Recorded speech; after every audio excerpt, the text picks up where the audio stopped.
Welcome. I'm Kinetic Symphony. I hunt down and report on weird and true mysterious stories, from glitches to the paranormal. Did you know I have a Patreon? You can go over there and support the channel. Now onto the stories. Case file number 892, written by lollipopsandtokens. The phone call that shattered reality.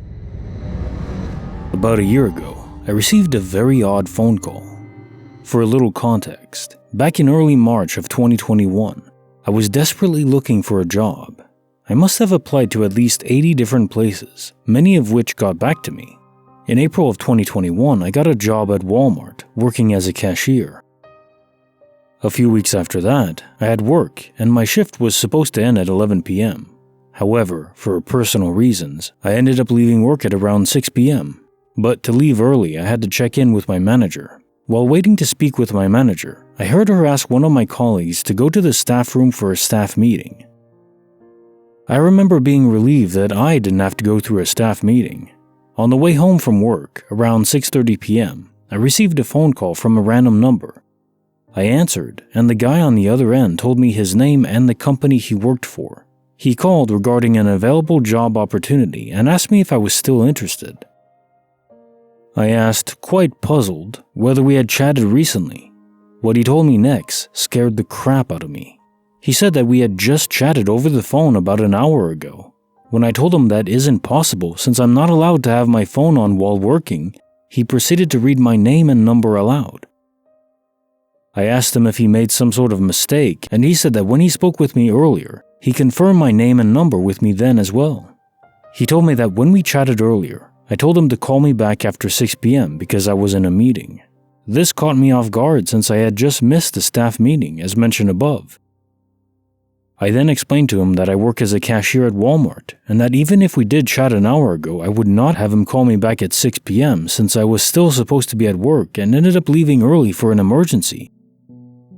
I also told him that I actually had just missed the staff meeting by chance as well. At this point, we were both kinda just shocked and kept going back and forth about how strange and weird that is. He was 100% certain that this wasn't a mistake on his end and that we chatted for sure. He even went so far as telling me that my voice is the exact same voice that he spoke with earlier. After 5 straight minutes of complete shock and utter confusion, it ended off on a nice note with him thanking me for my time and me wishing him a good weekend. I checked later that night whether or not I had actually applied to the company he worked for, and it turns out I did apply. Every now and then I think about how eerie that whole situation was. I know for a fact I did not speak to that man, and he knows for a fact that he definitely spoke to me. In regards to phone records, my dad pays the entire family's phone bills and has all the records. This happened over a year ago, and I must have cleared my recent calls a million times by then. Also, when I told him he's made some sort of mistake after reading aloud my name and phone number, he also said that I was one of the only people he needed to contact on that particular day, and specifically the only female. Case notes for file 892, the phone call that shattered reality. My impression here is that indeed you were supposed to take the job.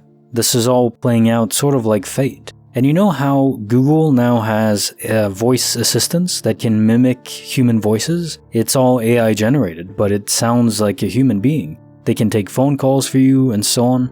At least it's a feature I saw in a YouTube video a long time ago. I don't know if they've actually implemented it, but it sounded like just a real human. If you didn't want to take a phone call or something along those lines, the AI would do it for you. So, sort of like that, but instead of an AI from a tech giant doing that, it's on the level of the developers of the universe. Sort of adjustment bureau style, but instead of for love, it's for work.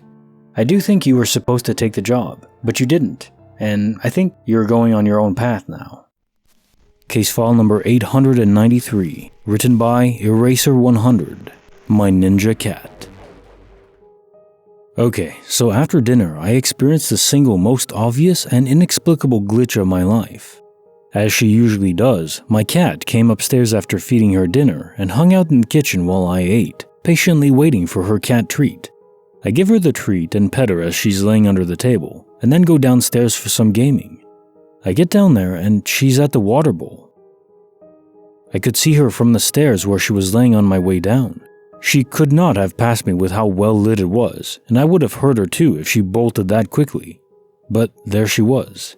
Dumbfounded, I look back upstairs and she's gone from the table, so she had to have glitched or teleported down there in maybe 5 seconds from when I saw her upstairs to when I saw her downstairs.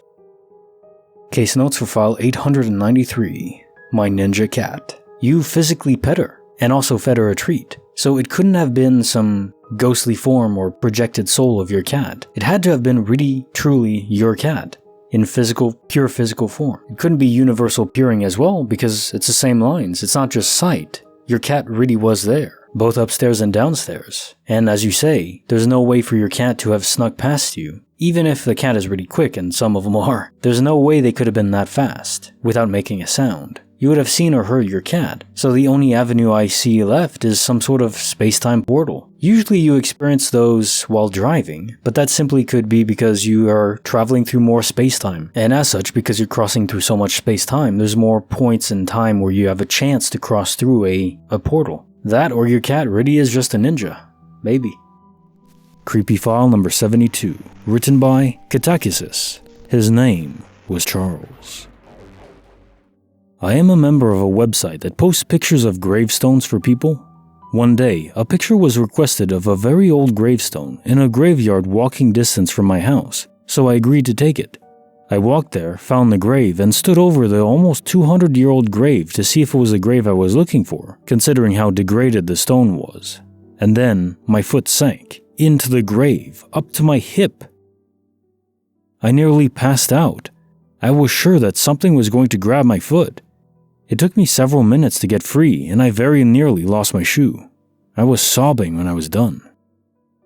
That night, I had an extremely vivid dream that I still remember. I was talking to a Civil War soldier on a battlefield. He was telling me about his life and apologizing for scaring me. He told me to call him Charlie.